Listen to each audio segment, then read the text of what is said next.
एक बार की बात है। एक गहरे कुएं में मेंढकों का एक राजा रहता था, जिसका नाम गंगदत्त था। कुएं में उसके अपने ही रिश्तेदारों ने उसे बहुत परेशान कर रखा था। वे उसकी बात नहीं मानते थे और अक्सर उससे झगड़ा करते थे। परेशान होकर गंगदत्त कुएं से बाहर निकल आया। वह अपने रिश्तेदारों से बदला लेने की तरकीब सोचने लगा। तभी उसने कुएं के पास एक बिल में एक काला और जहरीला सांप, जिसका नाम प्रियदर्शन था, घुसते हुए देखा। गंगदत्त ने सोचा, लोहा ही लोहे को काटता है। मुझे इस सांप को अपने रिश्तेदारों के खिलाफ इस्तेमाल करना चाहिए। वह सांप के बिल के पास गया और बोला, हे नागराज, मैं तुमसे दोस्ती करने आया हूं। सांप हैरान हुआ और बोला, अरे, तुम तो मेरा भोजन हो।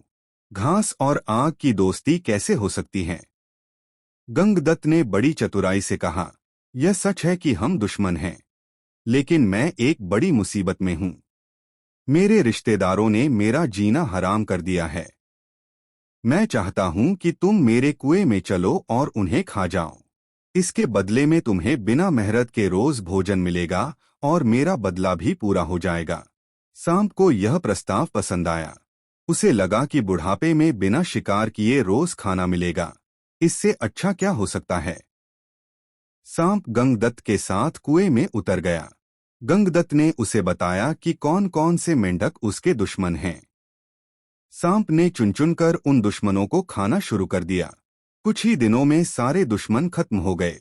अब सांप भूखा रहने लगा। उसने गंगदत्त से कहा, मित्र, मैंने तुम्हारे सारे दुश्मनों को खा लिया है। अब मुझे और भोजन चाहिए।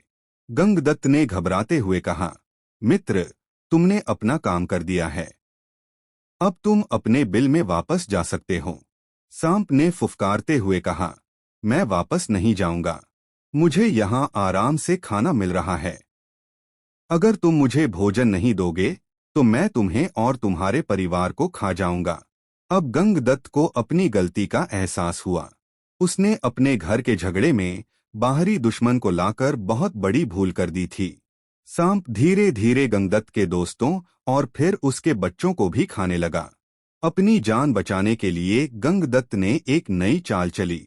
उसने सांप से कहा, मित्र, कुएं के मेंढक तो खत्म हो रहे हैं। अगर तुम मुझे बाहर जाने दो तो मैं दूसरे तालाबों से और मेंढकों को फुसलाकर यहाँ ले आऊंगा। लालची सांप मान गया। गंगदत्त तुरंत कुएं से बाहर कूदा और भाग गया। वह फिर कभी लौटकर उस कुएं में नहीं आया। सांप कई दिनों तक इंतजार करता रहा, लेकिन अंत में उसे भूखा मरना पड़ा या वापस जाना पड़ा।